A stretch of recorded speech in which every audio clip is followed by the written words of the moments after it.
नहीं, देखिए मैं खुद खिलाड़ी रहा हूँ, इसलिए कि खिलाड़ियों का दर्द को नज़दीक से देखा हूँ। इसलिए मुझे अच्छा लगता है कि मैं कुछ खिलाड़ियों के और खेल के लिए बेहतरी कर सकूँ बिहार में। और निश्चित रूप से पार्टी अपने कार्यकर्ताओं को समायोजित करती है। मुझे भी पूर्ण विश्वास है कि मैं जितना मेहनत किया हूँ, परिश्रम किया हूँ पार्टी के लिए, तो पार्टी आज नहीं तो कल मुझे भी योग्यता के अनुसार कोई न कोई पद देने का कार्य करेगी, मुझे पूर्ण विश्वास है। और मोइनुल हक स्टेडियम का कायाकल्प होना शुरू हो गया है। अभी अभी के स्थिति में जाके देखिएगा तो कार्य चल रहा है। बिहार क्रिकेट संघ ने उसको लीज पे ले रखा है और उसका टोटल जवाबदेही अब बिहार क्रिकेट संघ के हाथों में है। आदरणीय तारकिशोर जी, उनसे भी हमारी वार्ता हुई। हमने कहा कि ग्राउंड की तो कमी है पटना में, ये मैं मानता हूँ। मैंने उनको कहा कि जो पार्क हम लोग बनाए हैं, क्यों नहीं पार्क में जो बचा हुआ जगह है उसको हम लोग छोटा सा ग्राउंड बना दें कि कोई उसी मोहल्ला का लड़का इंडोर गेम खेले, बैडमिंटन खेल ले, कैरम बोर्ड कहीं बैठ करके खेल ले, वॉलीबॉल खेले। इसके लिए बड़ा ग्राउंड की ज़रूरत नहीं पड़ती है। तो उन्होंने आश्वासन दिया है कि मैं इस पर काम करूँगा।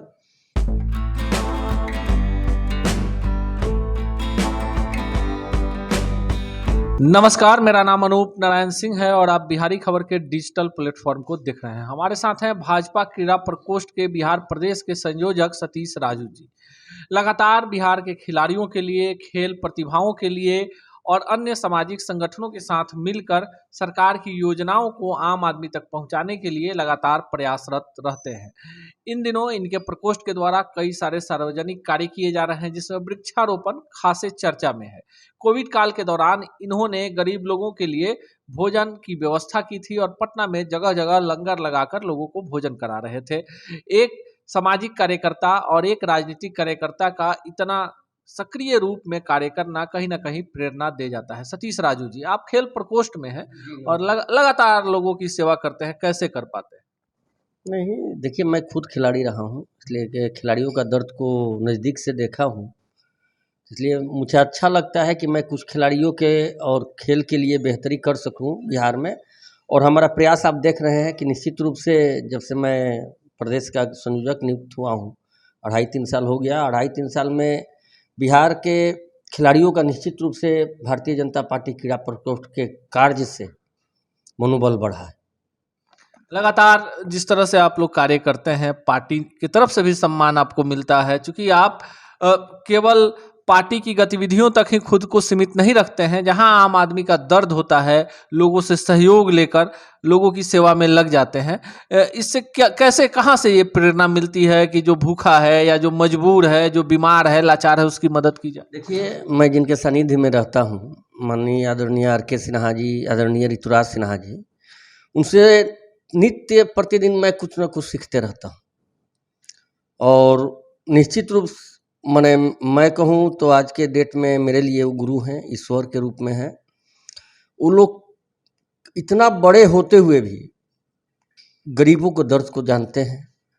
उन्हीं का मैं सोचता हूँ कि उन्हीं के रास्ता पर चल के मैं भी 1-2% कुछ गरीबों के कल्याण कर सकूँ, उन्हीं की सीख। पार्टी में, आप क्रीड़ा प्रकोष्ठ में लंबे वक्त से हैं, पार्टी की सेवा करते हैं, पार्टी के ने जो भी दायित्व तो आपको दिया है उसका सफलतापूर्वक निर्वहन भी करते हैं। क्या कुछ लगता है कि आपने पार्टी के लिए इतना कुछ किया, पार्टी ने आपको क्या दिया? ये पार्टी बहुत कुछ दी है। देखिए, विश्व की सबसे बड़ी पार्टी है। हम लोग का सौभाग्य है कि हम लोग उसके सदस्य हैं। और निश्चित रूप से पार्टी अपने कार्यकर्ताओं को समायोजित करती है। मुझे भी पूर्ण विश्वास है कि मैं जितना मेहनत किया हूँ, परिश्रम किया हूँ पार्टी के लिए, तो पार्टी आज नहीं तो कल मुझे भी योग्यता के अनुसार कोई न कोई पद देने का कार्य करेगी, मुझे पूर्ण विश्वास है। बिहार में खिलाड़ियों को लेकर जिस तरह से लगातार आप कार्यक्रम कर रहे हैं, कई सारी डिमांड थी आपकी, फिर आपके पार्टी, आपके गठबंधन की सरकार हो गई, कितना कुछ पूरा हो पाया है जो समस्याएं पहले थी खिलाड़ियों के साथ? नहीं, देखिए मैं तो बताऊं कि एनडीए की सरकार बनने के बाद निश्चित रूप से खेल और खिलाड़ियों के लिए सरकार ने बहुत कुछ किया है। खेल विश्वविद्यालय भी देख सकते हैं, अभी बड़ा बड़ा स्टेडियम का निर्माण मैंने हमारी अभी हाल ही में खेल मंत्री जी से बात हो रही थी, तो उन्होंने कहा कि मैं प्रखंड स्तर पर भी खेल के मैदान बनाने का कार्य कर रहा हूं और बहुत जल्द वो आप लोग के सामने दिखाई पड़ेगी कि हमारे ग्रामीण जो भी प्रतिभा है उसको मैदान के कारण खेलने में कठिनाई का सामना नहीं कर रहे। हमारी बात प्रायः मंत्री जी से, अधिकारियों से होते रहती है और उनका जवाब सार्थक आता है। देखिए, एक सवाल है सतीश राजू जी, 2005 से लगातार सरकार है, बीच में 1-1.5 साल छोड़ दिया जाए जब राजद के साथ जदयू थी, उसके बाद अनवरत सरकार है, केंद्र में भी 8 वर्षों से आप लोगों की सरकार है। आप स्टेडियम की बात करना है, मैनुल हक स्टेडियम जो है जहां आपने बहुत सारे क्रिकेट आयोजन कराए हैं, वो स्टेडियम आज खेलने के लायक नहीं है। पटना में आप पूरे पटना को ही देख लीजिए, क्योंकि पटना एक रोल मॉडल है, बिहार की राजधानी है, 38 जिले हैं बिहार में, तो अन्य जिलों में नहीं जाकर अगर केवल पटना की बात कर लें तो यहाँ पर स्टेडियम नहीं है। और 2005 से लगातार लोकप्रिय सरकार है, बिहार में सड़कों का जाल है, पटना में देख लीजिए पुल पुलिये फ्लाईओवर हर तरफ चकाचक है, लेकिन फिर खेल के प्रति सरकार इतनी उदासीन क्यों? मैं बता देता हूँ अनूप जी कि पहले उस पर अवैध किया था, मैंने सीआरपीएफ के लोग रहते थे, बिहार खेल प्राधिकरण का कार्यालय हुआ करता था, जो कि अब विगत 4 महीना पहले उठ करके चला गया है खेल परिसर में। और मोइनुल हक स्टेडियम का कायाकल्प होना शुरू हो गया है। अभी के स्थिति में जाके देखिएगा तो कार्य चल रहा है। बिहार क्रिकेट संघ ने उसको लीज पे ले रखा है और उसका टोटल जवाबदेही अब बिहार क्रिकेट संघ के हाथों में है और राकेश तिवारी जी के नेतृत्व में अच्छा काम हो रहा है। और हमको उम्मीद है कि आने वाला 1-2 साल के अंदर स्टेडियम बहुत बेहतर लगेगा, माने यूनिक स्टेडियम होगा कि हम लोग राष्ट्रीय अंतर्राष्ट्रीय स्तर का मैच का आयोजन यहाँ पटना में कर सकें। कोविड काल के बाद आपने महिला क्रिकेट का आयोजन करवाया अटल जी के जयंती के उपलक्ष्य में, उसके बाद कई सारे आयोजन करवाए, लेकिन बिहार सरकार कोविड काल के बाद राज्य स्तर पर कोई भी बड़ा खेल आयोजन नहीं करवा पाई। इसके लिए किसे दोषी मानते हैं? देखिए, इसमें तो दोषी सरकार का एक अलग मापदंड होता है। हम लोग पॉलिटिकल दल से जुड़े हुए हैं, स्पोर्ट्स के हैं, हमारा मापदंड नहीं है। हम 5 पदाधिकारी आज भी बैठेंगे कि परसों से मैच का आयोजन करना है तो हम लोग कर सकते हैं, हमको अनुमति नहीं चाहिए। हमारी अनुमति सिर्फ हमारी प्रदेश अध्यक्ष जी का चाहिए, संगठन वहाँ, क्योंकि हम संगठन से आते हैं। लेकिन अब कुछ तो मापदंड होता होगा खेल मंत्रालय का, जिसके तहत बड़ा कार्यक्रम का आयोजन होना नहीं होना। लेकिन हमको लग रहा है कि आने वाला समय में कबड्डी का भी बड़ा प्रो कबड्डी का भी आयोजन होने वाला है। और मैं परसों गया था माननीय बिहार क्रिकेट संघ के माननीय अध्यक्ष राकेश तिवारी जी के यहाँ, हमने 2-3 पदाधिकारियों को, उन्होंने हमको बुलाए थे, हमने गया था और उनसे हमारी वार्ता हुई। हमने कहा कि भैया, हमने अटल जी का जो नाम लिया, अटल महिला क्रिकेट में हम लोगों ने एक सार्थक प्रयास क्या किया अनूप जी, हमको बहुत अच्छा लगा।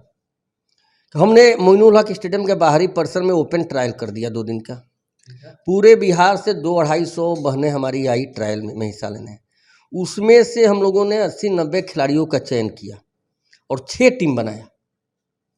उस टीम कैसे बना, उसमें एक जिला की टीम नहीं थी। अगर 2 गोपालगंज की बहनें हैं उस टीम में तो 2 किशनगंज की है, 2 जहानाबाद की है तो 2 बक्सर की है। उससे एक माहौल क्या हुआ कि आज भी वो हमारी खिलाड़ी जो बहनें हैं वो हमको कॉल करते हैं कि सर ऐसा आयोजन फिर आप पटना में कब करा रहे हैं। इस पर हमारी विस्तृत चर्चा हुई है राकेश तिवारी जी से और उन्होंने बोला कि हम ऊर्जा स्टेडियम का प्रबंध करते हैं 10 दिन के लिए, आप आयोजन कीजिए। तो बरसात के बाद हम लोग एक बड़ा आयोजन, खिलाड़ियों की कमी नहीं है बिहार में।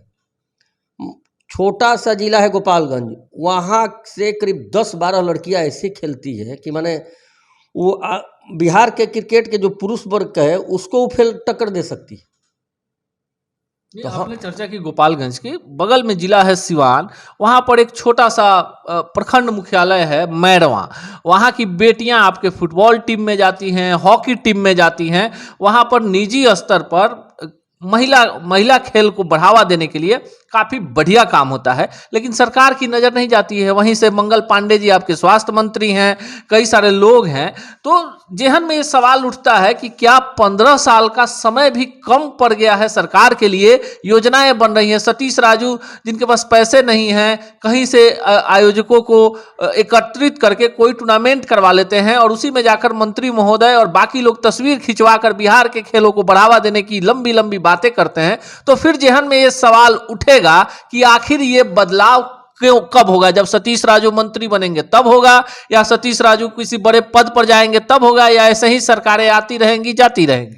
देखिए, हम बताए ना, सरकार का एक मापदंड होता है हमने अभी हाल ही में 18 में अभी भी हमारी बात हुई है माननीय मंत्री महोदय से। हम लोग को एक मापदंड तैयार किए हैं कि बिहार की जो हमारी ग्रामीण क्षेत्र की बहनें जो मेडल उडल ला रही है, जो अच्छा प्रदर्शन कर रही है, उसको सरकारी नौकरी का प्रावधान, और उस प्रावधान के तहत कुछ लोगों को नौकरी मिला भी है। हमारा ही खिलाड़ी था श्याम झा दरभंगा, उसको दरभंगा कलेक्ट्रेट मिली है। सन्नी पटना कलेक्ट्रेट में है। तो सरकार इस पर विचार कर रही है और निश्चित रूप से अच्छा खेलेगा तो उसको सरकार पुरस्कार स्वरूप नौकरी भी प्रदान करेगी। हमारी बात हुई। आखिरी सवाल देखिए, आप सवालों पे आपसे हम ज़्यादा तल्ख सवाल इसलिए नहीं पूछ सकते कि जितने साधन आपके पास हैं उसमें काफ़ी बेहतर आप काम कराते हैं और खेलों का आयोजन कराते हैं और खिलाड़ियों की पहचान हो जाती है। अब सवाल कि अगर बिहार में खेलों का विकास नहीं हो रहा है, इतना कुछ होने के बावजूद कोई स्टेडियम नहीं बन पा रहा है, खिलाड़ियों के प्रशिक्षण के लिए कोई चीज़ नहीं है, कोविड काल में अन्य प्रदेशों ने अपने खिलाड़ियों के लिए अनुदान की घोषणा की, बिहार में किसी खिलाड़ी को 1 रुपये का अनुदान नहीं मिला है, जो खिलाड़ी मर गए उनके परिजनों को कोई राहत नहीं मिल पाती है, कोई बीमार है, लाचार है, तो सतीश राजू खड़े होते हैं, अपील करते हैं, तो आर.के. सिन्हा जैसे लोग आकर उनकी मदद कर देते हैं। तो फिर सरकार किस लिए? नहीं, देखिए सरकार भी है, सरकार से भी सार्थक पहल पर बात होती है। और हमने माननीय उप मुख्यमंत्री जो कि नगर विकास का भी प्रभार उनके जिम्मा है, आदरणीय तारकिशोर जी, उनसे भी हमारी वार्ता हुई। हमने कहा कि ग्राउंड की तो कमी है पटना में, मैं मानता हूँ। मैंने उनको कहा कि जो पार्क हम लोग बनाए हैं, क्यों नहीं पार्क में जो बचा हुआ जगह है उसको हम लोग छोटा सा ग्राउंड बना दें कि कोई उसी मोहल्ला के लड़का इंडोर गेम खेले, बैडमिंटन खेल ले, कैरम बोर्ड कहीं बैठ करके खेल ले, वॉलीबॉल खेले। इसके लिए बड़ा ग्राउंड की ज़रूरत नहीं पड़ती है। तो उन्होंने आश्वासन दिया है कि मैं इस पर काम करूँगा, माननीय हमारे उप मुख्यमंत्री महोदय, नगर विकास मंत्री जी, और ये बात मैं खेल मंत्री जी तक भी पहुंचाया हूँ कि आप भी एक बार माननीय के साथ, कहीं कैबिनेट होती है तो कैबिनेट में तो हम लोग जा नहीं सकते हैं। तो आलोक रंजन जी ने भी आश्वासन दिया है कि मैं ये बात माननीय के सामने रखूंगा और इसका कोई ना कोई सार्थक हल निकालने का प्रयास करूंगा। यह है सतीश राजू जी, भाजपा क्रीड़ा प्रकोष्ठ में प्रदेश संयोजक हैं।